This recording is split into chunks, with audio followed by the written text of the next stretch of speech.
옛 성현이 가르치는 10가지 숨겨진 법칙은 당신을 더 지혜롭게 살도록 도와줍니다. 성현의 가르침입니다. 당신은 오직 충분히 노력하기만 하면 삶이 저절로 좋아질 것이라고 믿었던 적이 있을 것입니다. 당신은 일에 몰두하고 인간관계 속에서 부대끼며 필요 이상으로 말을 많이 하고 끝까지 옳고 그름을 다투었습니다. 남보다 뒤처지는 것을 두려워하고 홀로 남겨지는 것을 무서워했습니다. 어떤 밤에는 천장을 바라보며 누워 생각했을 것입니다. 왜 이렇게 열심히 사는데도 삶은 전혀 나아지지 않고 이토록 피곤하기만 한 것일까 하고 말입니다. 가장 아픈 느낌은 단순히 돈이 부족한 것이 아닙니다. 자신이 아주 멀리 왔지만 잘못된 방향으로 가고 있었다는 사실을 깨닫는 순간입니다. 건강과 신뢰, 그리고 마음의 평화까지 대가로 지불하면서 말입니다. 충분한 시행착오를 겪고 나서야 당신은 깨닫게 될 것입니다. 사람의 인생은 단순히 부지런함만으로 움직이는 것이 아니라는 사실을 말입니다. 만약 이런 숨겨진 법칙들을 모른다면 더 노력할수록 더 고통스러워질 뿐입니다. 노자는 일찍이 멈춰야 할 때를 아는 자는 위태로움을 겪지 않는다고 말했습니다. 이 말을 자신의 삶에 비추어 보았을 때 비로소 정신이 번쩍 들 것입니다. 당신이 겪는 수많은 문제는 결국 멈출 줄 모르고 침묵할 줄 모르며 복을 지키기 위해 한 걸음 물러설 줄 모르는 데서 시작됩니다. 당신은 자신보다 말을 적게 하는 사람이 더 멀리 가고 과시하지 않는 사람이 더 오래 지속되며 느려 보이던 사람이 결국 가장 견고하게 서 있는 모습을 본 적이 있을 것입니다. 그것은 단순히 운이 좋아서가 아닙니다. 그들은 무의식 중에 옛 성현들이 가르친 숨겨진 법칙에 따라 살고 있기 때문입니다. 옛 성현이 가르치는 10가지 숨겨진 법칙은 당신이 남과 다투어 이기게 하려는 것이 아닙니다. 당신의 아픔을 줄이고 실수를 줄이며 세상에 짓밟히지 않도록 돕기 위한 것입니다. 첫 번째 교훈입니다. 논리가 무논리에 패배할 때는 철학을 생선시장으로 가져가지 마십시오. 나는 예전에 내가 옳고 논리가 정연하며 증거가 충분하다면 타인도 조만간 이해할 것이라고 생각했습니다. 하지만 나이가 들고 더 많은 사람과 부딪히며 아주 고통스러운 진실을 깨달았습니다. 논리는 우리가 잘못된 사람에게 잘못된 시간에 잘못된 상황에서 말할 때 우리를 구해주지 못합니다. 어떤 대화는 논리를 따질수록 합의점에서 멀어지고 심지어 스스로 화를 부르기도 합니다. 인간은 자신감과 지식이라는 이름의 병에 걸리기 쉽습니다. 많은 책을 읽고 많은 것을 이해하게 되면 세상이 자신이 아는 대로만 움직여야 한다고 믿기 쉽습니다. 하지만 삶은 책장이 아니며 사람은 말 잘 듣는 숫자가 아닙니다. 사람마다 서로 다른 현실의 층위에서 살아가며 저마다의 걱정과 두려움, 관심사를 가지고 있습니다. 배가 고플 때는 철학이 들리지 않습니다. 억울함이 가득할 때는 논리가 수용되지 않습니다. 상처를 받았을 때는 이해받기를 원할 뿐 설교를 듣고 싶어 하지 않습니다. 풍목룡의 진앙전서에는 공자에 관한 아주 깊은 이야기가 나옵니다. 공자의 말이 우연히 한 농부의 벼를 먹었을 때 공자는 직접 해결하러 가지 않고 말솜씨가 뛰어나고 예의와 도리의 밝은 자공을 보냈습니다. 자공은 화려한 수식어를 사용하고 성현의 도의를 인용하며 해명했습니다. 하지만 말을 하면 할수록 농부의 화는 더 커졌습니다. 결국 자공은 이를 해결하지 못한 채 고개도 들지 못할 정도로 욕만 먹었습니다. 공자는 이 모습을 보고 빙그레 웃으며 자공을 물러나게 했습니다. 그리고 투박하고 글재주가 없는 마부를 보내 대화하게 했습니다. 마부는 농부에게 다가가 어깨를 툭 치며 아주 솔직하게 말했습니다. 당신은 동쪽에서 밭을 갈고 나는 서쪽에서 말을 모는데 짐승이 경계선을 어찌 알겠습니까? 남의 벼를 좀 먹는 거야 흔한 일인데 뭐 그렇게까지 화를 내십니까? 참으로 이상하게도 농부는 그 말을 듣자마자 웃음을 터뜨렸고 분노는 사라졌습니다. 그리고 아무 일 없었다는 듯 말을 데려가게 했습니다. 이 이야기는 냉혹하지만 진실입니다. 자공은 틀리지 않았고 오히려 아주 옳은 말을 했습니다. 하지만 그는 듣는 이가 필요로 하지 않고 이해할 수도 없는 언어로 말했습니다. 그는 땀 흘려 일하는 농부에게 지식인의 목소리로 말했습니다. 그것이 바로 어긋남입니다. 자공의 실패는 지식 때문이 아니라 대화의 목적이 나를 증명하는 것이 아니라 상대방에게 들리게 하는 것임을 잊었기 때문입니다. 장자는 귀에 들리는 말이 마음으로 들어가기 쉽다고 했습니다. 이 말은 단순해 보이지만 평생 사람의 마음을 관찰한 정수입니다. 진정으로 똑똑한 사람은 가장 고결한 말을 하는 사람이 아니라 자신의 언어를 상대방의 감정 수준에 맞춰 낮출 줄 아는 사람입니다. 때로는 화합을 유지하고 문제를 해결하기 위해 평범한 사람처럼 심지어는 투박하고 일상적인 말로 대화해야 합니다. 자신의 일상을 돌아보십시오. 당장 월말 방세를 걱정하는 사람에게 장기 계획을 설명하려 한 적이 몇 번입니까? 가족 식사 자리에서 어머니와 영양 지식을 두고 논쟁한 적이 몇 번입니까? 깊은 상처를 입은 사람에게 옳고 그름의 도리를 따졌던 적이 몇 번입니까? 그 결과는 대개 어떠했습니까? 듣는 이는 피곤하고 당신은 화가 나며 관계는 금이 가고 문제는 그대로 남아 있습니다. 대화의 가장 높은 경지는 어휘력이나 논쟁 능력이 아니라 공감에 있습니다. 언제 말하고 언제 침묵해야 할지를 아는 것입니다. 단죄하는 언어가 아니라 상대방의 언어를 사용하는 법을 아는 것입니다. 생선 시장에 철학을 가져가지 마십시오. 그곳 사람들은 솔직함과 명쾌함을 원합니다. 술 취한 사람을 설득하려면 법규가 아니라 술 이야기를 하십시오. 고통받는 사람과 대화하려면 설교가 아니라 경청을 하십시오.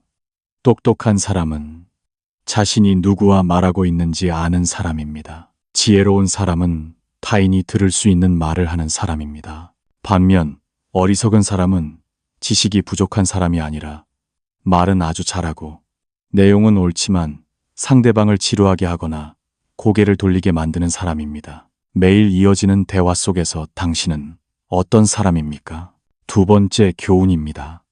쓰레기가 성벽을 쌓는 재료가 될 때 결점이 있는 사람을 쓰는 기술입니다. 사람들은 조직을 관리하거나 사람을 사귈 때 조용하지만 위험한 병에 걸리곤 합니다. 그것은 완벽한 사람을 찾으려는 병입니다. 자신이 쓰는 사람이 모든 면에서 훌륭하고 결점이 없기를 바랍니다. 능력도 있고 도덕성도 갖추었으며 부리기 쉽고 위험 요소가 없기를 원합니다. 하지만 성숙해지고 큰 책임을 지는 자리에 설수록 아주 냉혹한 진실을 깨닫게 됩니다. 이 세상에 쓸 수 있는 성인은 없으며 저마다의 단점을 가진 인간들만 있을 뿐입니다. 옛사람들은 이를 아주 일찍이 꿰뚫어 보았습니다. 물이 너무 맑으면 물고기가 살지 않고 사람이 너무 살피면 따르는 사람이 없다는 말이 전해집니다. 외형적으로 너무 깨끗한 조직은 대개 전투력이 약한 조직입니다. 실제 삶은 이상적인 기준이 아니라 아주 더럽고 혼란스러우며 위급한 상황에서 문제를 해결하는 능력으로 움직이기 때문입니다. 풍목룡은 지능이라는 책에서 지도자라면 누구나 사람 보는 눈을 다시 생각하게 만드는 일화를 들려줍니다. 당 고종이 낙양으로 행차할 때 관중 지역은 흉년이 들어 도둑이 사방에서 들끓었습니다. 왕은 행렬의 안전을 걱정하여 감찰어사 위원중에게 호위와 안전 점검을 맡겼습니다. 위원중은 명령을 받았으나 일반적인 방식을 따르지 않았습니다. 병사를 늘리지도 않았고 기강을 조였다고 보고하지도 않았습니다. 대신 그는 곧장 감옥으로 갔습니다. 그곳에서 그는 죄수들을 아주 세심하게 관찰했습니다. 결국 그는 눈빛이 날카롭고 말솜씨가 영리하며 범상치 않은 기운을 가진 한 도둑에게 주목했습니다. 위원중은 그에게 잘못을 뉘우치는지 묻지도 않았고 선악의 도리를 가르치지도 않았습니다. 대신 그의 칼을 풀어주게 하고 의복을 단정히 입힌 뒤 좋은 말을 내주었습니다. 그리고 그 도둑을 행렬에 동참시켜 함께 먹고 자며 도둑을 감시하고 방어하는 임무를 통째로 맡겼습니다. 겉보기에는 미친 짓 같은 결정이었습니다. 하지만 결과는 모두를 침묵하게 했습니다. 수만 명의 행렬이 이동하는 동안 단돈 1원도 잃어버리지 않았습니다. 풍목룡은 이 이야기를 통해 좁은 도덕적 잣대로만 사람을 평가하는 지도자들을 비판했습니다.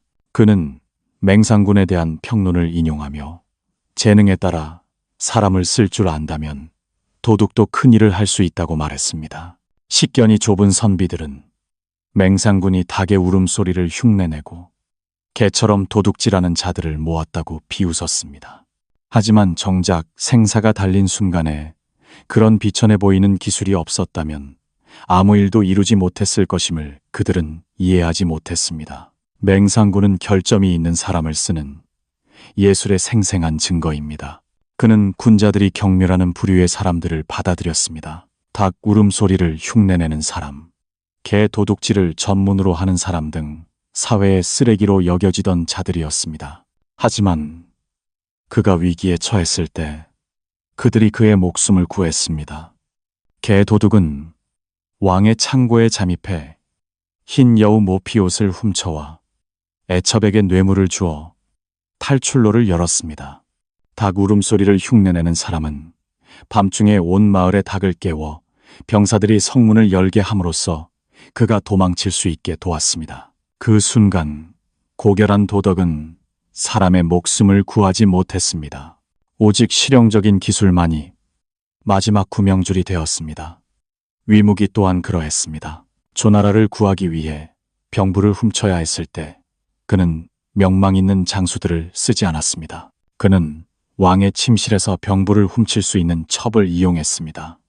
그리고 병부를 내놓지 않는 대장군, 진비를 죽이기 위해 거칠고 무식한 백정주애를 이용했습니다. 일반적인 도덕 기준으로만 사람을 썼다면 큰일은 시작부터 실패했을 것입니다. 이 지략가들의 공통점은 무엇입니까? 그것은 그들의 눈에 쓸모없는 사람이라는 개념이 존재하지 않았다는 점입니다. 오직 잘못된 위치에 놓인 사람만이 있을 뿐입니다. 평범한 눈에 탐욕스러운 자는 제거해야 할 대상입니다. 하지만 지혜로운 눈으로 보면 그는 창고를 지키기에 가장 이상적인 사람입니다. 자신의 재산을 피처럼 아끼기 때문입니다. 겁쟁이는 비겁한 자로 보입니다. 하지만 지도자의 눈에 그는 완벽한 조기 경보 시스템입니다. 겁이 많은 사람에게 경계를 맡기십시오.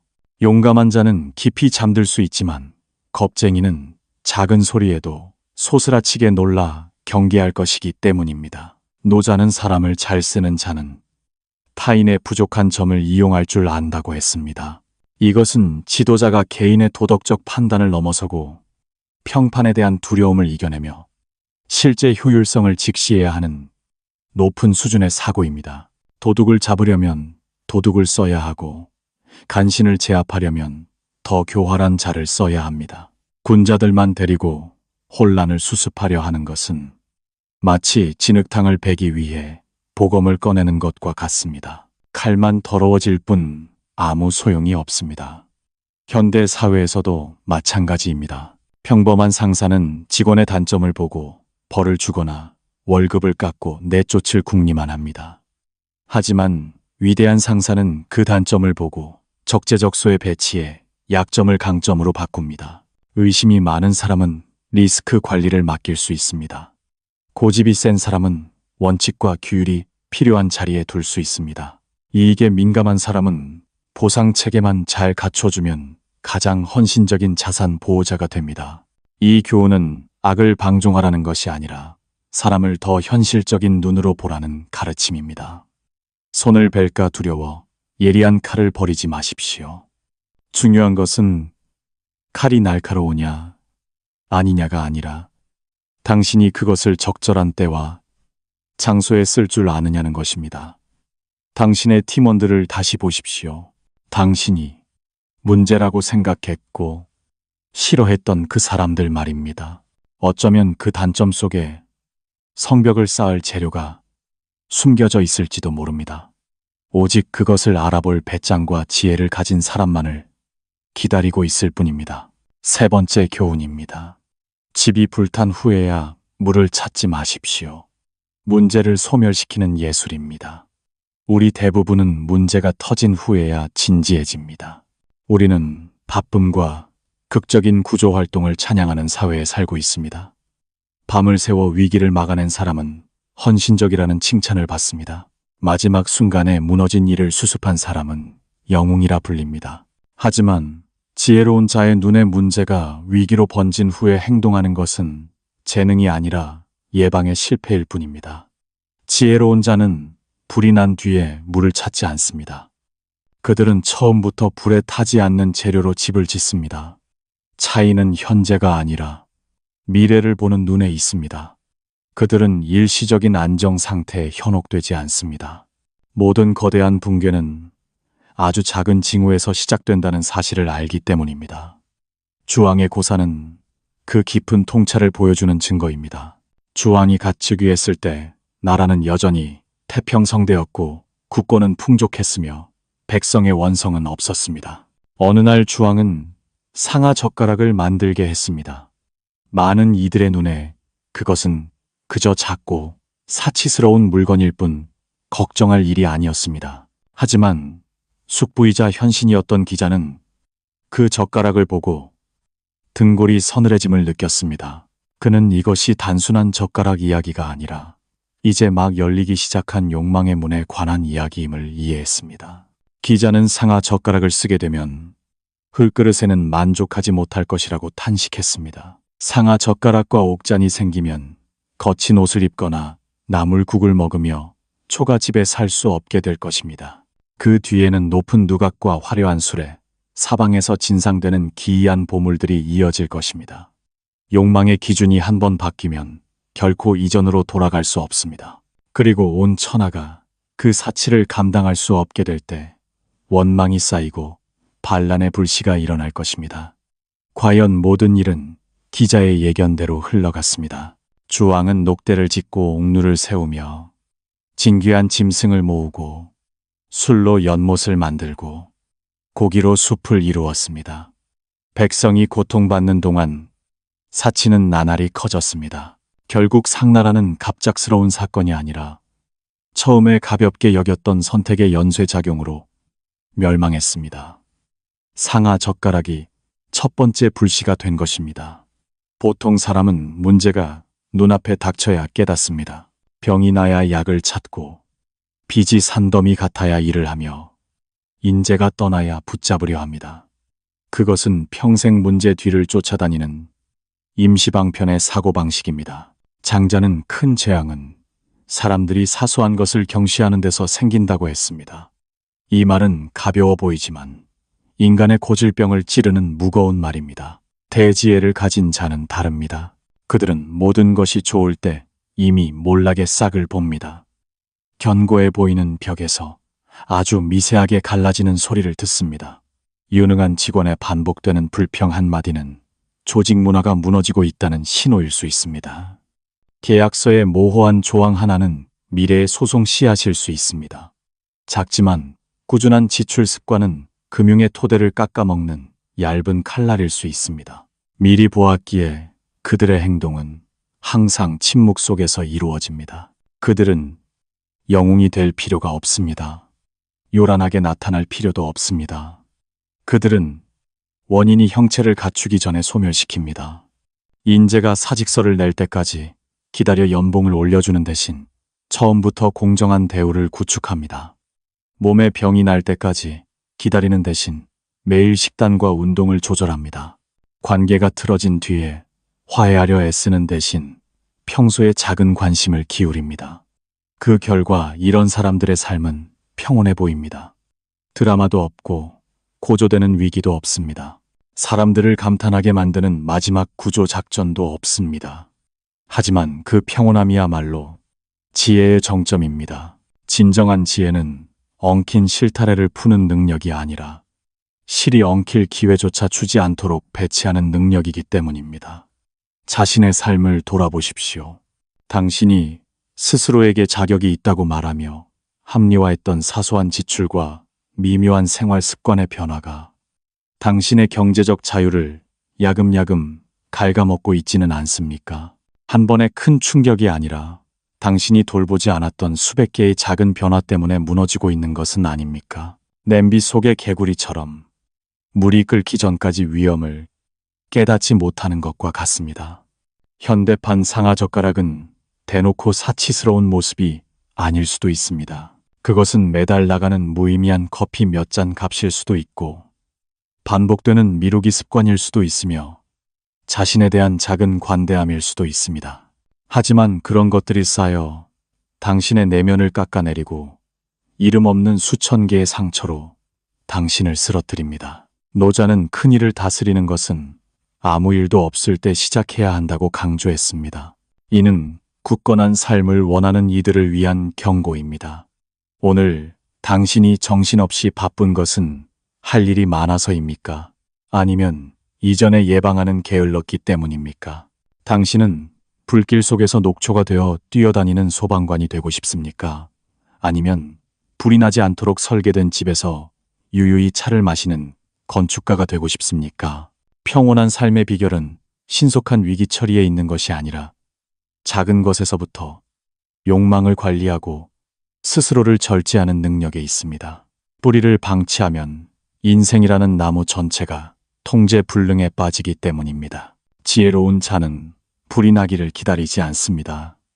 그들은 처음부터 불씨를 심지 않는 쪽을 선택합니다. 네 번째 교훈입니다. 착한 사람이 송곳니를 드러낼 때 선량함이 무능함이 되지 않게 하십시오. 어릴 때부터 많은 사람은 착한 사람은 어질고 양보하며 다투지 않고 대들지 않아야 한다고 교육받습니다.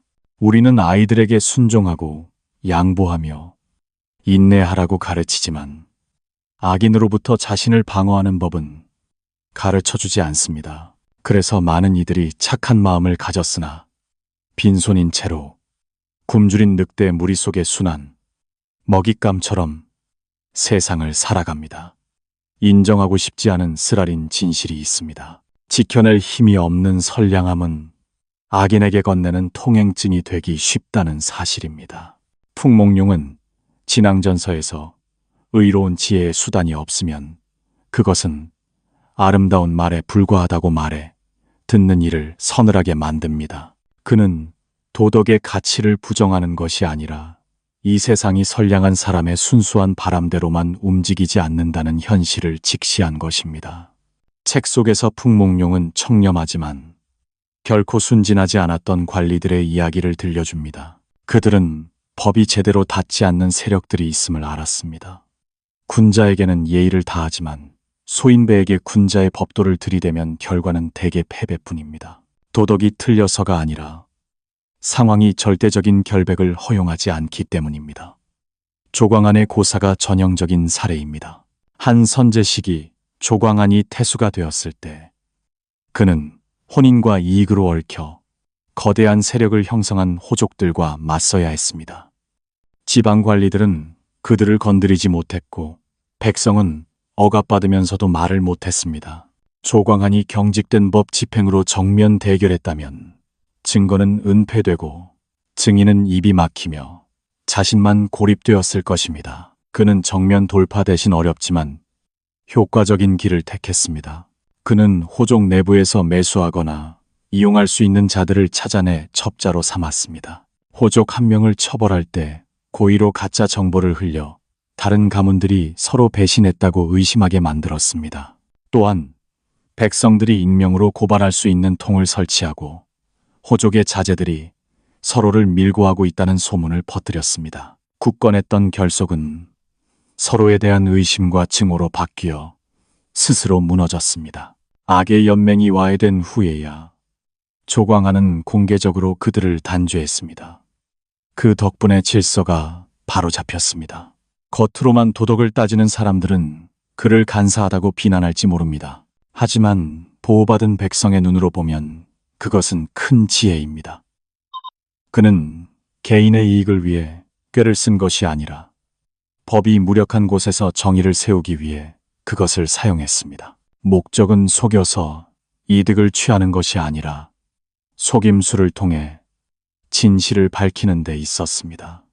유경의 이야기 또한 같은 정신을 담고 있습니다. 서유와 북주 시대에 그가 근무하던 곳에서 도둑 사건이 발생했습니다. 군사들도 수사하지 못했는데 도둑들이 사실 황족 세력인 광릉왕의 간호들이었기 때문입니다. 그들은 배경을 믿고 아무도 자신들을 건드리지 못할 것임을 알았습니다. 유경이 일반적인 조사 방식을 썼다면 사건은 영원히 묻혔을 것입니다. 그는 착한 사람이 꺼릴 만한 길을 택했습니다. 그는 직접 익명의 편지를 만들어 도둑이 자수하고 싶어 한다는 소문을 냈습니다. 그리고 관청문에 편지를 붙이고 죄를 면해주겠다는 가짜 명령을 내려 그들을 유인했습니다. 간호들은 살 길이 생겼다고 믿고 스스로 나타나 자수했습니다. 진실이 밝혀지자 유경은 그들을 일망타진하고 작물을 회수해 처벌했습니다. 그런 묘책이 없었다면 그들은 영원히 권력의 그늘에 숨어 있었을 것입니다. 풍목룡은 소인배는 도덕을 두려워하지 않는다고 단언했습니다. 그들은 오직 권력과 지혜만을 두려워합니다. 선량한 사람을 보호하려면 때로는 악인의 수단으로 악인을 다스려야 합니다. 그것은 타락이 아니라 적응입니다. 도를 잃는 것이 아니라 가장 효과적인 방식으로 도를 지키는 것입니다. 노자는 부드러운 것이 강한 것을 이긴다고 했으나 그 부드러움은 무능함이 아닙니다. 그것은 생존을 위해 나아가고 물러설 줄 아는 유연함입니다. 세상은 자연적인 정의로만 움직이지 않습니다. 늑대는 양이 채식을 한다고 해서 봐주지 않습니다.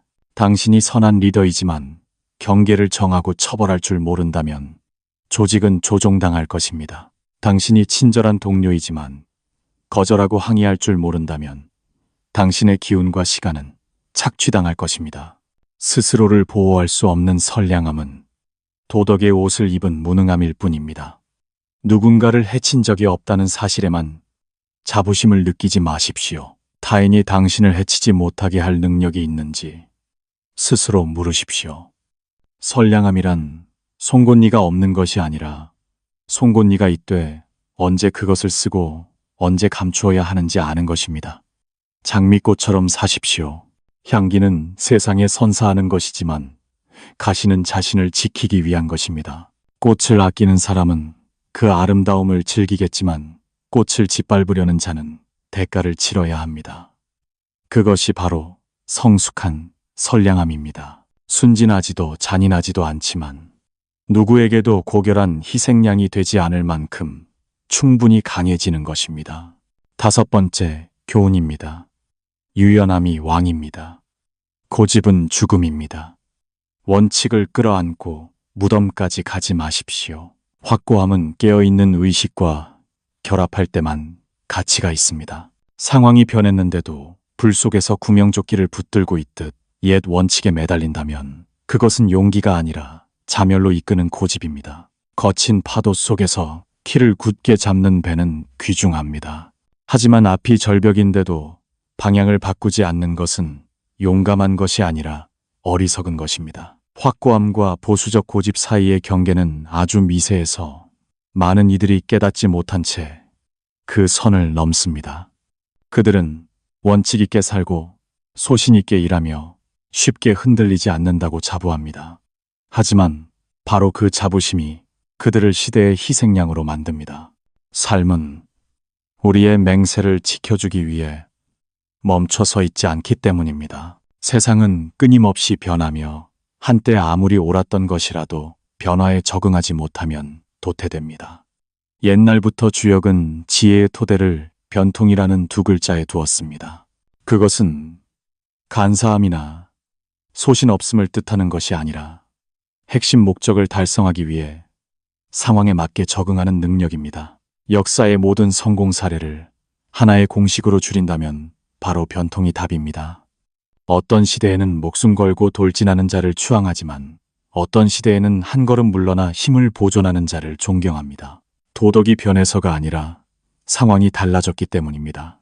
옛사람들은 지혜로운 사람은 땅에 물이 있는 것과 같다고 했습니다. 물이 없는 땅은 메마르고 지혜가 없는 사람은 걸어 다니는 껍데기에 불과합니다. 물은 고정된 형태를 고집하지 않지만 산을 뚫고 바위를 깎는 힘이 있습니다. 지혜도 마찬가지입니다. 하나의 틀에 매달리는 것이 아니라 상황의 빈틈을 채우는 능력입니다. 낮은 곳이 있으면 물이 흘러 들어가고 어려운 곳이 있으면 지혜가 나타납니다. 때로는 거센 파도가 아니라 긴 침묵만으로도 상대방을 지치게 할 수 있습니다. 송태조가 글 모르는 하인을 사신 접대객으로 보낸 고사는 정중동의 정신을 보여주는 예리한 사례입니다. 남당에서 당대 최고의 변론가이자 해박한 지식인인 서연을 보내오자 송나라 조정은 긴장했습니다. 접대를 잘못했다가 명분과 체면에서 압도당할까 두려웠기 때문입니다. 관리들이 유능한 인물을 고르려 할 때 송태조는 정반대의 길을 선택했습니다. 그는 글도 모르고 도리도 모르는 일개 하인을 사신 접대관으로 보냈습니다. 배를 타고 이동하는 동안 서연은 유려한 말솜씨로 경전을 인용하며 자신의 재능을 뽐냈습니다. 하지만 하인은 아무것도 이해하지 못한 채 그저 고개만 끄덕였습니다. 논쟁하지도 않고 반박하지도 않았으며 지지 않으려 애쓰지도 않았습니다. 서연은 말을 하면 할수록 기운이 빠졌고 도발할수록 공허함에 빠졌습니다. 결국 그는 대상을 찾지 못해 스스로 입을 다물었습니다. 풍목룡은 이를 두고 어리석음으로 지혜를 곤경에 빠뜨린 것이며 비천한 사람을 써서 최상의 지혜를 발휘한 것이라고 평했습니다. 낮아 보이지만 높은 차원의 지혜를 운용한 것입니다. 이 이야기는 지혜가 항상 가장 강한 수를 두는 데 있지 않음을 가르쳐 줍니다. 재능을 과시할수록 덫에 빠지는 순간이 있고 침묵이 가장 효과적인 공격이 되는 순간이 있습니다. 유연함은 원칙을 배신하는 것이 아니라 목적을 유지하되 그곳으로 가는 길을 바꾸는 것입니다. 보약도 시간을 잘못 맞추면 독이 됩니다. 도덕적 원칙도 상황에 맞지 않게 적용하면 재앙이 됩니다. 많은 사람이 실패하는 이유는 능력이 없어서가 아니라 과거의 효과적이었던 방식을 전혀 새로운 현실에 억지로 적용하려 하기 때문입니다. 그들은 보통 예전에는 늘 이렇게 했다고 말합니다. 하지만 그 말이 바로 그들의 경력을 끝내는 묘비명이 됩니다. 노자는 부드러운 것은 살고 굳센 것은 꺾인다고 했습니다. 그것은 비굴하게 살라는 권고가 아니라 적응에 대한 경고입니다. 물을 보십시오. 왜 모든 강이 바다로 흐릅니까? 물은 높은 곳을 다투지 않고 장애물과 정면으로 맞서지 않기 때문입니다. 바위를 만나면 돌아가고 좁은 틈을 만나면 스며듭니다. 물은 결코 바위보다 강하다는 것을 증명하려 고집부리지 않습니다. 그저 묵묵히 나아가 결국 최후의 목적지에 도달할 뿐입니다. 현대의 삶에서도 정이 많은 사람을 만나면 정으로 대화하고 이익을 중시하는 사람을 만나면 이익을 논하십시오. 그것은 자신을 잃는 것이 아니라 결과를 얻기 위함입니다. 혼란스러운 세상에서 경직된 원칙만 고수하는 것은 마치 중세시대의 갑옷을 입고 총탄이 빗발치는 전장에 들어가는 것과 같습니다. 한때 당신을 지켜주었던 것이 이제는 짐이 됩니다. 스스로를 돌아보십시오. 당신은 위대한 목적을 끈기 있게 추구하고 있습니까?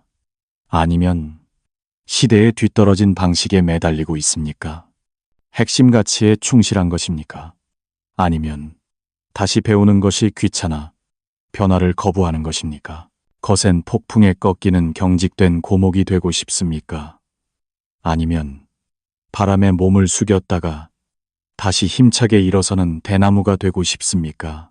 유연함이 왕인 이유는 생존과 성장을 가능하게 하기 때문입니다. 고집은 원칙을 쇠사슬로 만듭니다. 진정한 지혜는 자세를 유지하는 것이 아니라 자신이 선택한 길을 계속 가기 위해 끊임없이 변화하는 능력에 있습니다. 6번째 교훈입니다. 얻고자 한다면 먼저 주십시오. 가장 지혜로운 손해보는 투자입니다. 우리는 모든 것이 돈과 즉각적인 이익으로 환산되는 너무나 냉정한 시대에 살고 있습니다. 무엇을 하든 이익인지 손해인지부터 따집니다. 사람들은 자신의 몫을 잃을까봐 주는 것을 두려워합니다. 상사는 직원이 그만큼의 가치가 없을까봐 높은 월급을 주기 아까워합니다. 친구들끼리 식사할 때도 1원 단위까지 정확히 나누려 합니다. 우리는 그것을 영리함이라 부르고 자신을 지키는 법이라 여깁니다.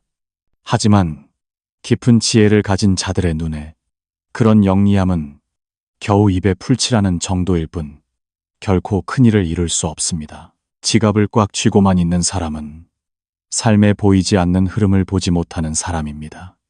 눈에 보이지 않는 가치를 사기 위해 적절한 때에 돈을 창문 밖으로 던질 줄 아는 자가 진짜 고수입니다. 세상에는 쥐고 있을수록 잃는 것이 있고 베풀수록 번성하는 것이 있기 때문입니다. 풍환이 맹상군을 위해 경제활동을 한 고사는 손해처럼 보이지만 가장 영리했던 투자의 전형입니다. 설당의 빚을 받으러 갔을 때 풍환은 일반적인 방식을 따르지 않았습니다. 돈을 긁어 모으지도 않았고 백성을 압박하지도 않았으며 단돈 1원도 창고에 가져오지 않았습니다. 대신 그는 가난한 백성들의 빈문서를 모두 모아 불태워 버렸습니다. 재무관념이 있는 사람이라면 누구나 경악할 만한 행동이었습니다. 돌아온 풍화는 맹상군에게 주공의 창고에는 보물이 가득하고 술에도 충분하지만 오직 의로움이 부족하여 그것을 사왔다고 태연하게 보고했습니다. 당시 관리들과 식객들은 풍환이 미쳤다고 생각했습니다. 주인의 돈을 태워 가난한 자들의 마음을 사는 것이 무슨 도움이 되겠느냐는 것이었습니다. 하지만 시간은 누가 멀리 보았는지 증명했습니다. 맹상군이 권력을 잃고 쫓겨나자 이익 때문에 모였던 세력들은 즉시 등을 돌렸습니다.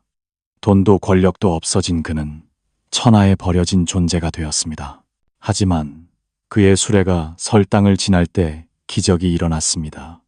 백성들이 구름처럼 몰려나와 그를 부모처럼 환영했습니다. 예전에 빚을 탕감받았던 그 가난한 이들이 그의 방패가 되어 주었습니다. 그때 태워버린 돈은 헤아릴 수 없는 가치를 사기 위한 아주 저렴한 비용이었음이 밝혀졌습니다. 그것은 바로 사람의 마음과 운명이 뒤바뀔 때를 대비한 안전한 퇴로였습니다. 사람의 마음에 투자하는 것은 가장 위험해 보이지만 가장 수익률이 높은 투자입니다. 즉시 측정할 수 없고 영수증도 없으며 회수 기한도 정해져 있지 않기에 리스크가 큽니다. 하지만 이익이 발생하기 시작하면 그 수익은 모든 계산기를 뛰어넘습니다. 그 수익은 충성심이고 보호이며 당신이 바닥으로 추락했을 때 기꺼이 내밀어지는 손길입니다. 공자는 남에게 신뢰받고 싶다면 먼저 그들을 감동시킬 일을 하라고 했습니다. 사람의 마음은 계약서가 아니라 감동으로 정복됩니다. 돈 때문에 계약할 수는 있지만 남는 것은 의리 때문입니다. 이익 때문에 협력할 수는 있지만 희생하는 것은 정 때문입니다. 현대 사회에서도 이 교훈은 유효합니다. 직원이 진심으로 헌신하기를 원한다면 그들이 불평할 때까지 기다렸다가 월급을 올리지 마십시오. 그들이 입을 열기 전에 먼저 챙겨주고 그들의 가족과 건강, 미래를 걱정하십시오. 그들이 도구가 아니라 인간으로서 존중받는다고 느낄 때 계약서 이상의 일을 자발적으로 하게 됩니다. 고객이 평생 충성하기를 원한다면 건당 이익 극대화에만 매달리지 마십시오. 기대 이상의 가치를 주십시오. 더 나은 서비스, 진심 어린 관심, 존중받는다는 경험을 선사하십시오. 단기 이익은 줄어들지 모르나 조건 없는 재방문을 얻게 될 것입니다. 많은 사람이 장사꾼의 사고방식에 갇혀 있습니다. 당신이 이만큼 해줘야 나도 저만큼 해주겠다는 식입니다. 그런 관계는 명확할지는 모르나 결코 오래가지 않습니다. 더 큰 이익이 생기면 사람들은 망설임 없이 떠납니다. 지혜로운 자는 그런 식으로 제국을 세우지 않습니다. 큰일을 하는 자의 사고는 먼저 줄 아는 자의 사고입니다. 작은 이익을 내주고 인심이라는 큰 것을 얻습니다. 관대함을 베풀어 충성심을 삽니다. 신뢰를 주어 헌신을 얻습니다. 겉보기에는 손해 같지만 사실은 돈으로 살 수 없는 자산에 투자하는 것입니다. 노자는 거두어드리고 싶다면 먼저 펼쳐야 한다고 했습니다. 이는 모호한 철학이 아니라 모든 지속 가능한 관계의 법칙입니다. 너무 꽉 잡으면 빠져나가고 적절히 놓아주면 오래 남습니다. 큰 물고기를 잡으려면 큰 미끼를 써야 합니다. 강 전체를 얻고 싶다면 작은 물고기 몇 마리를 아까워하지 마십시오. 강산을 얻고 싶다면 빈 문서 몇 장을 아끼지 마십시오. 한 푼 한 푼에 집착하는 자는 누구의 충성도 얻지 못합니다. 오늘 기꺼이 손해볼 줄 아는 자만이 내일 굳건히 설 기회를 얻습니다. 스스로 물어보십시오. 당신은 푼돈을 세는 사람입니까? 아니면 보이지 않는 가치에 투자하는 사람입니까? 매거래에서 손해 안 보려 애쓰고 있습니까? 아니면 운명이 바뀌어도 당신을 받쳐줄 인심의 그물을 짜고 있습니까? 적절한 때 베푸는 것은 어리석음이 아니라 멀리 보는 자만이 가질 수 있는 지혜입니다. 7번째 교훈입니다. 무식하게 힘쓰지 마십시오. 지렛대를 이용하십시오. 약자가 승리하는 기술입니다. 우리는 개인의 노력을 신격화하는 문화 속에서 자랐습니다. 밤낮 없이 고통을 참으며 홀로 세상을 짊어지고 일하는 사람을 찬양합니다. 고독하게 운명과 싸우는 영웅의 모습은 대중을 감동시킵니다. 하지만 옛 성현의 지혜로 볼 때 그런 노력의 상당수는 용기가 아니라 전략의 부재일 뿐입니다. 무식한 힘으로 거대한 산을 끌어당기는 것은 당신이 지렛대를 쓸 줄 모른다는 증거일 뿐입니다. 문제는 당신이 얼마나 부지런하냐가 아니라 어떤 방식으로 힘을 쓰고 있느냐에 있습니다. 망치를 빌릴 수 있는데 왜 맨주먹으로 바위를 칩니까? 물결을 타고 갈 수 있는데 왜 온몸으로 물살을 거스릅니까? 약자가 강자와 정면으로 대결하는 것은 명예로운 자살이나 다름없습니다. 명나라 때 범가의 고사는 약자가 승리하는 지렛대 원리를 생생하게 보여줍니다. 경왕이 순행할 때 왕실의 배행열은 수천 리에 달했습니다. 물살이 세거나 얕은 곳을 지날 때는 줄을 끌 사람 5만 명이 필요했습니다. 길목의 각 고을은 백성들을 강제로 부역에 동원하느라 아수라장이 되었습니다. 백성은 원망하고 관리는 근심하며 통곡 소리가 사방에 울려 퍼졌습니다. 순모 관리는 강압적인 명령만 계속했다가는 화를 당할 것임을 알았습니다. 하지만 명령을 어길 수도 없었습니다. 막막한 상황에서 그는 범가를 불러 계책을 물었습니다. 범가는 병사를 더 달라지도 예산을 요구하지도 진압책을 제안하지도 않았습니다. 그는 아주 가볍게 이 일은 쉽습니다라고 말했습니다. 사람들은 반신반의했습니다. 눈앞에 인력과 자원이 턱없이 부족한 것이 뻔했기 때문입니다. 하지만 범가는 모두가 잊고 있던 거대한 자원을 보았습니다. 그는 상인들의 식량배들이 왕실 행렬 때문에 갇혀 있는 것을 관찰했습니다. 그들은 앞서갈 수도 뒤처질 수도 없었으며 매일 기다리는 동안 막대한 손해를 보고 있었습니다. 그들의 가장 큰 두려움은 힘든 노동이 아니라 정체되어 이익을 놓치고 미치는 것이었습니다. 범가는 즉시 명령을 내렸습니다. 식량 배마다 10명씩 인원을 내어 왕실의 배를 끌게 하십시오. 그 대가로 그들에게는 왕실 행렬을 따라 지체 없이 통과할 수 있는 우선권을 주겠습니다. 이 명령 하나로 국면이 뒤바뀌었습니다. 발을 동동 구르던 상인들에게 이것은 탈출구였습니다. 배를 끄는 것은 고된 일이었지만 통관을 빠르게 할 기회가 되었습니다. 강요나 위협 없이도 그들은 서로 인원을 내어 배를 끌려 했습니다. 결과적으로 관청은 단돈 1원도 쓰지 않고 백성을 부역에 동원하지도 않으면서 수만 명의 인력을 열정적으로 부렸습니다. 이것이 바로 지렛대입니다. 범가는 이를 자신 쪽으로 끌어오기 위해 무식한 힘을 쓰지 않았습니다. 타인의 이익을 빌려 자신의 문제를 해결했습니다. 해로운 것을 이로운 것으로 바꾸고 짐을 기회로 바꾸었습니다. 힘을 빌려 힘을 다스리는 원리는 모든 전략가의 기본이지만 현대인들이 가장 자주 잊는 것이기도 합니다. 우리는 내가 얼마나 힘이 세고 잘났으며 고생을 참아내는지 증명하고 싶어 합니다. 생각하는 법을 증명하는 것보다 말입니다.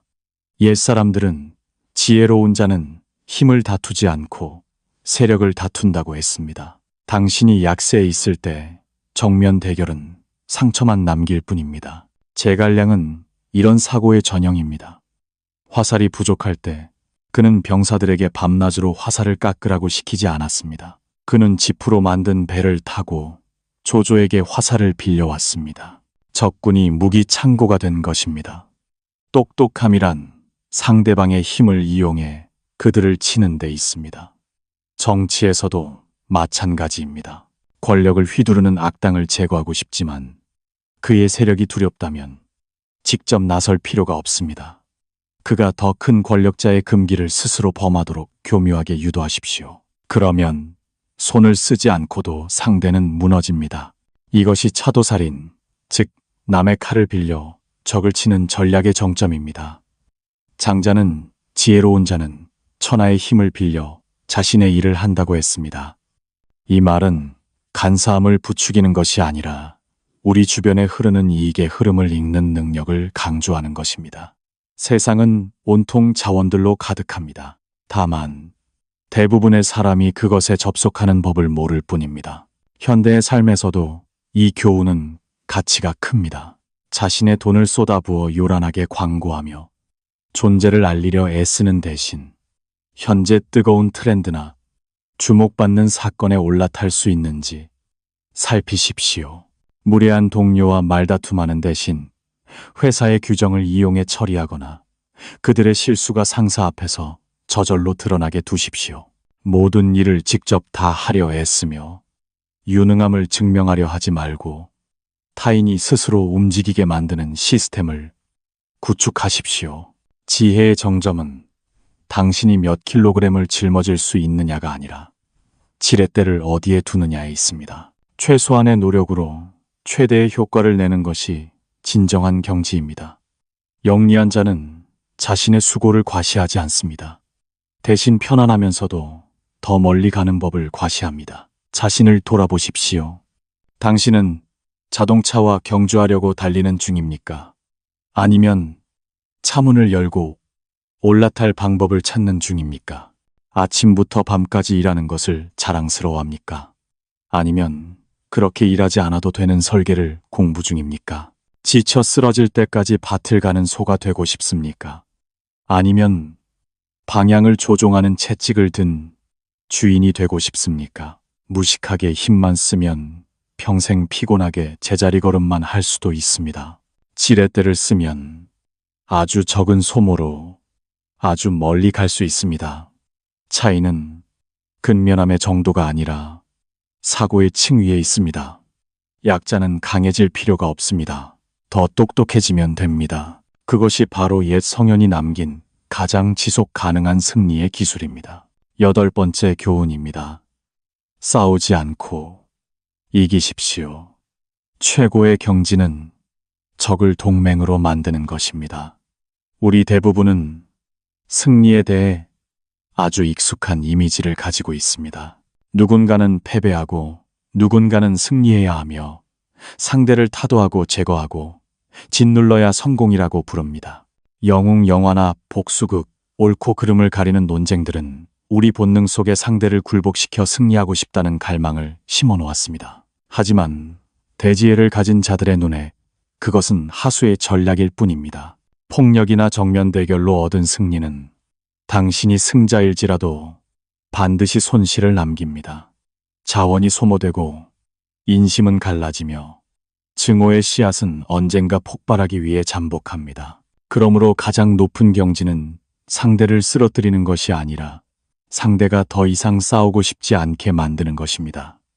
심지어 그들이 당신과 같은 편에 서게 만드는 것입니다. 당 덕종식이 이필의 고사는 이런 지혜를 아주 깊게 보여줍니다. 학해보가 절도사 장권을 독살하고 권력을 찬탈한 뒤 반군 이회관과 몰래 결탁했을 때 섬곽의 상황은 매우 위태로웠습니다. 조정은 대군을 보내 진압하려는 익숙한 선택 앞에 서 있었습니다. 하지만 이필은 그렇게 했을 때 치러야 할 대가를 미리 보았습니다. 성은 험준하고 민심은 불안했습니다. 군사력을 쓰면 시간이 오래 걸리고 승리한다 해도 폐허와 피 위에 세워진 승리일 뿐이었습니다. 이필은 전혀 다른 길을 택했습니다. 그는 단기 필마로 홀로 성에 들어가겠다고 청했습니다. 그것은 만용이 아니라 인간의 심리를 이해했기 때문입니다. 별난의 초기, 모든 것이 갈라지고 인심이 아직 정해지지 않았을 때 심리적 한 타격은 만 명의 군대보다 강합니다. 그는 조정이 죄를 묻지 않을 것이며 군사들의 식량 운반 업무만 걱정하고 있다고 소문을 냈습니다. 또한 절도사 자리는 성을 지키는 데 공이 있는 자에게 줄 것이라고 했습니다. 성에 들어갔을 때 이 소식은 학해보의 두려움과 야망을 동시에 건드렸습니다. 처벌에 대한 공포는 달래졌고 자기 수여에 대한 희망은 타올랐습니다. 덕분에 학해보는 경계를 늦췄습니다. 성 안에서 이필은 병사를 대동하지도 않았고 위협하거나 신문하지도 않았습니다. 그는 성을 지킨 공로를 치하하고 장병들을 위로하며 군심을 안정시켰습니다. 모든 것이 진정되었을 때 그는 학해보를 따로 불러 꾸짖지도 판결문을 읽지도 않고 단도직입적으로 말했습니다. 살고 싶으면 도망치십시오. 공포에 질린 학해보는 감사를 표하며 도망쳤습니다. 반란은 피 한 방울 흘리지 않고 진압되었습니다. 섬각의 군대는 온전히 흡수되었고 조정은 인명피해도 병력 손실도 없이 증오를 심지 않았습니다. 이것이 바로 악인의 동기를 이용해 그들을 조종하는 기술입니다. 난을 일으키는 자는 대개 생존과 권력이라는 본능에 지배당합니다. 이 두 지점을 교묘하게 타격하면 그들은 소멸당하지 않고도 스스로 물러납니다. 그것이 싸우지 않는 승리입니다. 세상 사람들은 요란한 승리에 매료됩니다. 요새가 무너지고 라이벌이 으깨지며 영웅이 잿더미 위에 서 있는 모습 말입니다. 하지만 전략을 아는 자의 눈에 그것은 하책입니다. 모든 정면 대결은 후유증을 남기기 때문입니다. 사람과 돈, 시간을 잃고 미래의 기회까지 잃습니다. 그런 승리는 큰 나무를 베어내는 것과 같습니다. 비록 쓰러뜨렸을지라도 증오의 뿌리는 여전히 땅 밑에 남아 있습니다. 손자는 용병의 최고 경지는 싸우지 않고 이기는 것이라고 했습니다.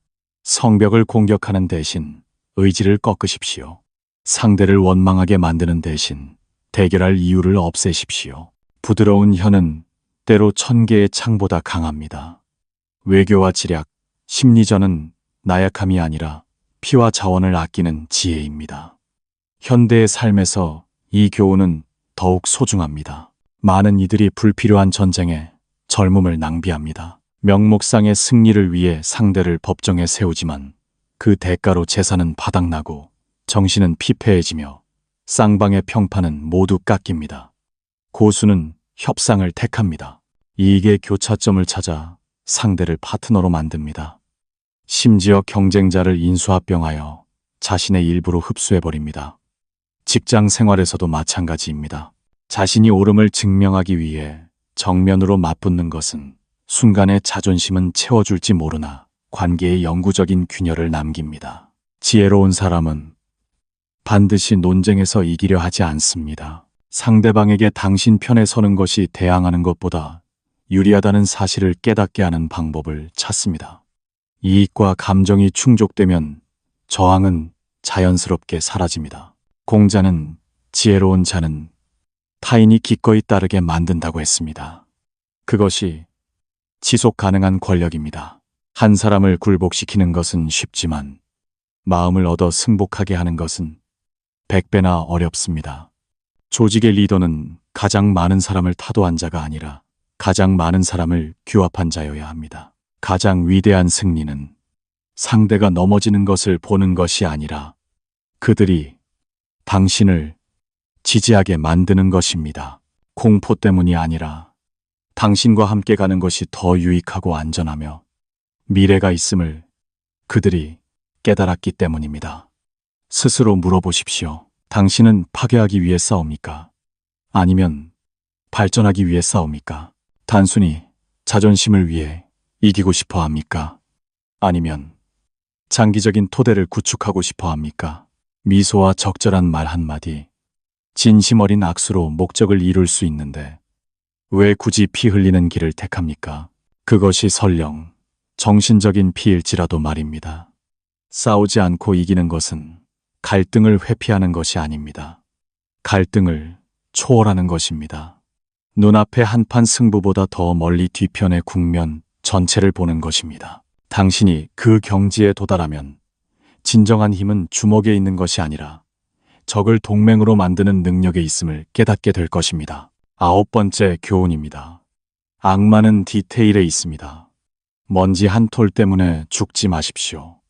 우리는 거대 담론에 중독된 시대에 살고 있습니다. 모두가 장기 전략과 10년 뒤의 비전, 세상을 바꾸는 미션에 관해 이야기합니다.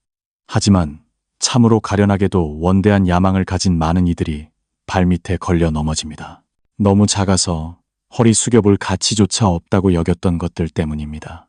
마치 밤하늘의 별을 보느라 신발끈이 풀린 줄도 모르고 걷다가 평탄한 길에서 자빠지는 사람과 같습니다.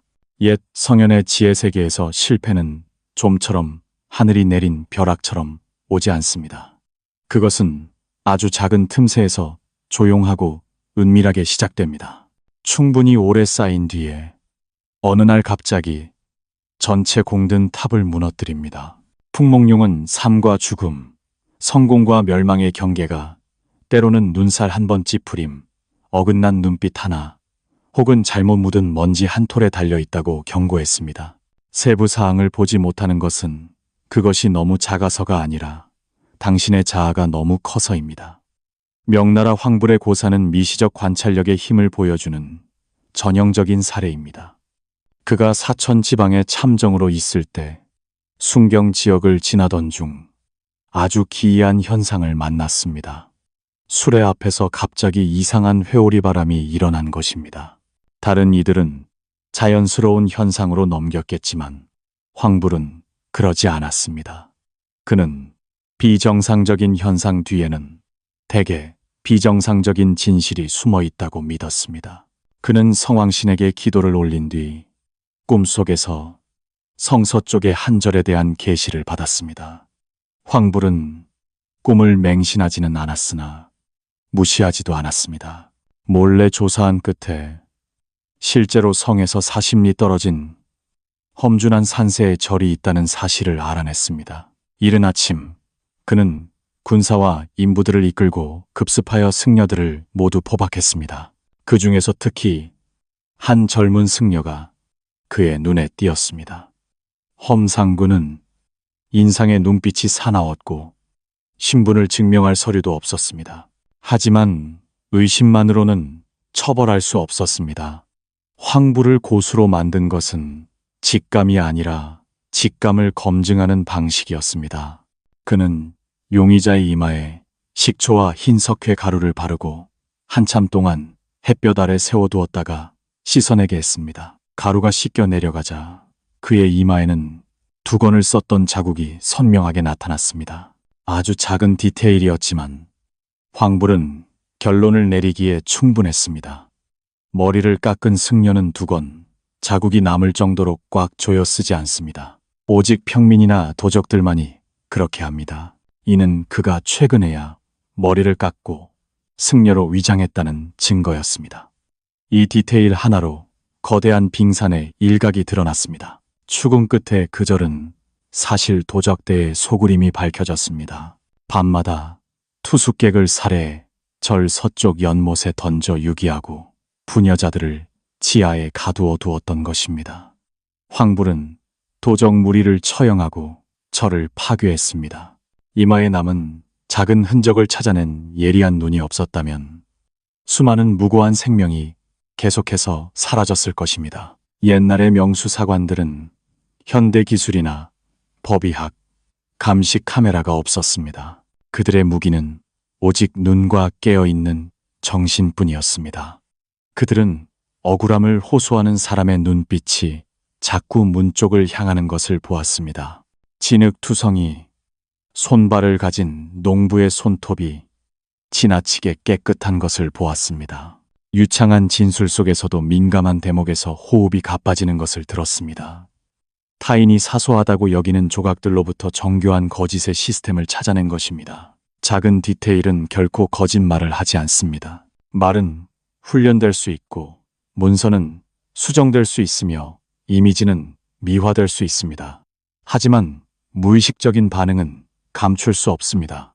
이성이 숨기기 전에 튀어나오기 때문입니다. 장자는 지혜로운 자는 미세한 것을 보고 거대한 것을 안다고 했습니다. 이 말은 모든 것을 의심하라는 가르침이 아니라 삶 속의 작은 신호들을 결코 경시하지 말라는 가르침입니다.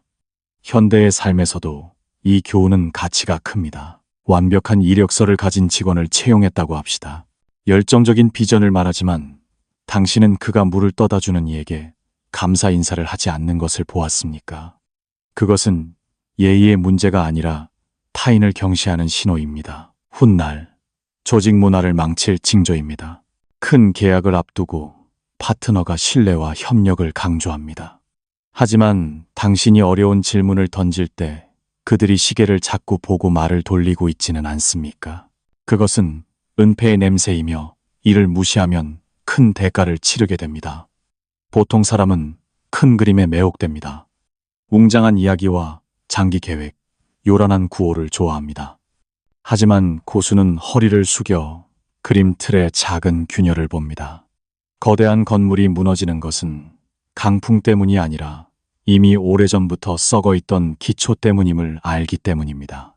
실패한 프로젝트는 전략이 처음부터 틀려서가 아니라 수많은 작은 경고들을 무시했기 때문입니다. 공자는 작은 일에 신중하면 큰 화를 겪지 않는다고 강조했습니다. 그것은 멀리 가는 사람의 지혜입니다. 당신의 코앞에 있는 것도 보지 못하면서 통찰력이 있다고 자만하지 마십시오. 사소한 신호들을 무시했다면 환경이나 운, 시대를 탓하지 마십시오. 스스로 물어보십시오. 낸 실패한 프로젝트는 정말 전략 문제였습니까? 아니면 석 달 전의 경고 이메일을 무시했기 때문입니까? 무너진 관계는 큰 차이 때문이었습니까? 아니면 반복된 사소한 무례함을 방치했기 때문입니까? 정체된 커리어는 기회 부족 때문입니까? 아니면 매일 반복되는 사소한 나태함 때문입니까? 악마는 원대한 음모 속에 숨어 있는 것이 아니라 당신이 중요하지 않다고 생각한 디테일 속에 있습니다. 거인은 강한 적에게 쓰러지는 것이 아니라 발에 박힌 작은 가시 하나 때문에 쓰러집니다. 지혜로운 자는 만리 밖을 볼 필요가 없습니다. 발밑에 한 걸음 한 걸음을 선명하게 볼 뿐입니다. 천천히 멈춰서서 관찰하는 법을 배우십시오. 말하지 않는 것을 듣고 타인이 하는 말보다는 그들의 행동을 보십시오.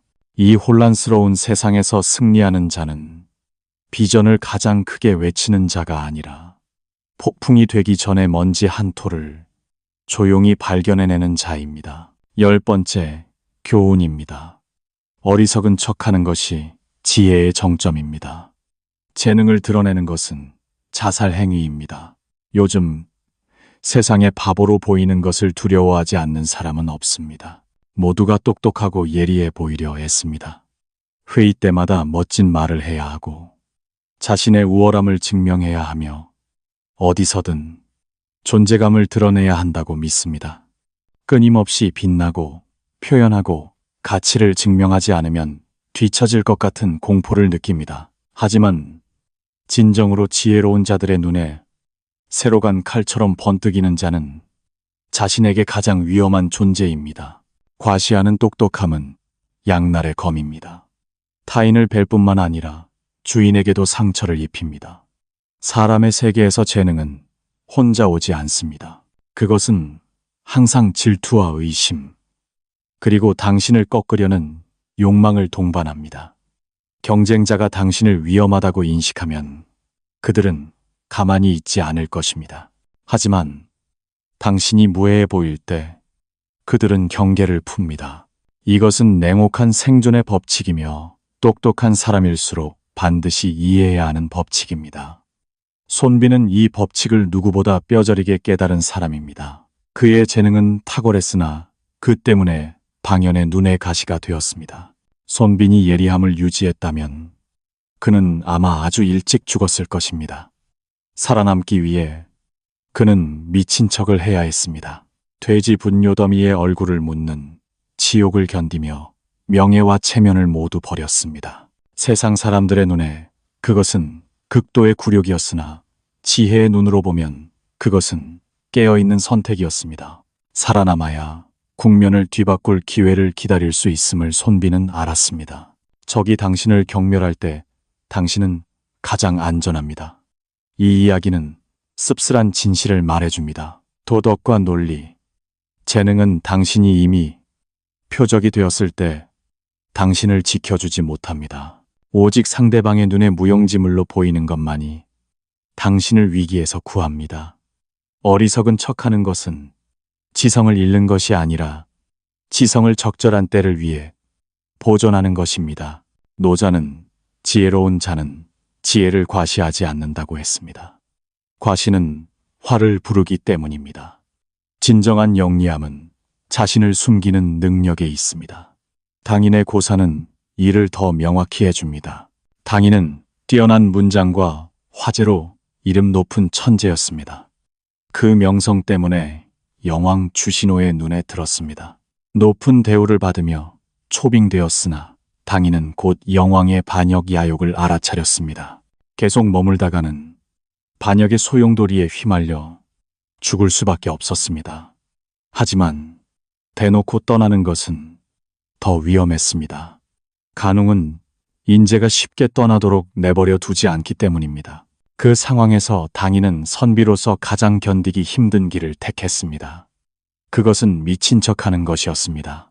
옷을 다 벗고 발가벗은 채거리에 앉아 사신을 욕하고 음식을 아무데나 쏟으며 자신의 천재의 이미지를 스스로 부수어 버렸습니다. 명예는 짓밟혔고 체면은 매몰되었습니다. 하지만 바로 그 오욕이 그의 목숨을 구했습니다. 영왕은 그를 쓸모없는 미친놈이라 경멸하며 쫓아냈습니다. 얼마 지나지 않아 영왕은 반란을 일으켰다가 멸망했습니다. 당인은 어리석음을 가장함으로써 평생을 안전하게 보낼 수 있었습니다. 이 이야기는 위기 속의 생존 전략만을 말하는 것이 아닙니다. 때를 보아 버릴 줄 아는 깊은 교훈입니다. 명성이나 체면, 자존심조차 상황이 변하면 도구에 불과합니다. 목숨과 대의를 지키기 위해 자아를 내려놓을 줄 아는 것이 진짜 큰 배짱입니다. 공자는 지혜로운 자는 나갈 때와 물러날 때를 안다고 강조했습니다. 지혜로운 자아를 나가는 것은 두려움 때문이 아니라 기회를 기다리는 것이며 물러나는 것은 포기가 아니라 적절한 행동을 위한 준비입니다. 밖으로 드러난 똑똑함은 한밤중에 금덩이를 들고 걷는 것과 같습니다. 당신이 잘못한 것이 없어도 그 빛나는 존재 자체가 표적이 됩니다. 시기에는 이유가 필요 없고 해코지에는 증거가 필요 없습니다. 반대로 안으로 갈무리 된 똑똑함은 가장 견고한 갑옷입니다. 진짜 고수는 남들이 자신을 평범하거나 심지어 부족하다고 믿게 둡니다. 그들은 모든 논쟁에서 이길 필요를 느끼지 않습니다. 더 긴 승리를 조준하고 있기 때문입니다. 현대의 직장 문화를 보십시오. 상사 앞에서 사사건건 잘못을 지적하는 사람, 동료보다 더 많이 안다는 것을 과시하며 칼날 같은 말을 쏟아내는 사람들은 대개 가장 먼저 조직을 떠나게 됩니다. 능력이 부족해서가 아니라 타인을 불안하게 만들기 때문입니다. 반면 적절할 때 고개를 숙이고 배울 점이 많다고 말하는 사람은 조용히 실력을 쌓으며 아주 멀리 갑니다. 그들은 조명을 다투지 않지만 기회가 왔을 때 충분한 힘을 가지고 나타납니다. 장자는 큰 지혜는 어리석어 보인다고 했습니다. 이해력이 부족해서가 아니라 증명할 필요가 없기 때문입니다. 자신의 지능을 증명해야만 하는 사람은 대개 내면이 불안한 사람입니다. 충분히 강한 자는 힘을 과시하지 않고 충분히 지혜로운 자는 지혜를 과시하지 않습니다. 마지막으로 스스로 물어보십시오. 당신은 이기고 싶습니까? 아니면 똑똑하다는 칭찬을 듣고 싶습니까? 당신은 멀리 가고 싶습니까? 아니면 찰나의 순간에 남보다 우월해 보이고 싶습니까? 당신은 끝까지 논쟁하여 이길 수 있음에도 바보인 척 져줄 용기가 있습니까? 당신이 옳다는 것을 알면서도 침묵할 수 있습니까? 자존심을 채우기 위해 판에 뛰어드는 대신 한 걸음 물러나 바둑판 전체를 볼 수 있습니까? 익은 벼가 고개를 숙이는 것은 약해서가 아니라 속이 찼다는 신호입니다. 어리석은 척하는 것은 자신을 잃는 것이 아니라 자신을 보존하여 지혜를 꼭 필요한 때 쓰기 위함입니다. 재능을 드러내는 것이 죽음의 길이라면 자신을 감추는 것이야말로 가장 길게 사는 생존의 길입니다. 존경하는 여러분, 지금까지 전해드린 10가지 교훈은 단순히 읽고 즐기기 위한 좋은 말들이 아닙니다. 벽에 걸어두기 위한 도덕 교과서도 아닙니다.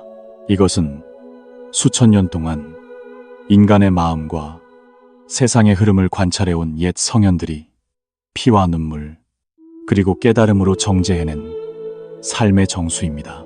한마디 말을 적재적소에 하는 법부터 적절한 인재를 쓰는 기술, 그리고 나아가고 물러나는 예술에 이르기까지 이 모든 것의 목적은 단 하나입니다. 변화무쌍한 삶 속에서 사람이 살아남고 굳건히 서며 더 멀리 나아가도록 돕는 것입니다. 앞으로의 여정에서 폭풍을 만날 때 당신은 언제 나아가고 언제 물러나야 할지 알게 될 것입니다. 복잡한 인심과 마주할 때 언제 마음을 열고 언제 자신을 지켜야 할지 알게 될 것입니다. 그렇게 조금씩 당신은 상황에 휩쓸리는 사람이 아니라 자기 인생의 국면을 주도하는 주인이 되어갈 것입니다. 당신의 앞날에 탐선한 마음을 잃지 않는 거울 같은 마음과 세상에 짓밟히지 않는 날카로운 지혜가 함께하기를 바랍니다. 마지막 문장까지 인내하며 동행해 주신 여러분께 깊은 감사를 드립니다. 오늘 심은 이 지혜의 씨앗들이 적절한 때에 싹을 틔워 당신의 삶이 매일 더 견고하고 평온하며 깊어지기를 진심으로 기원합니다.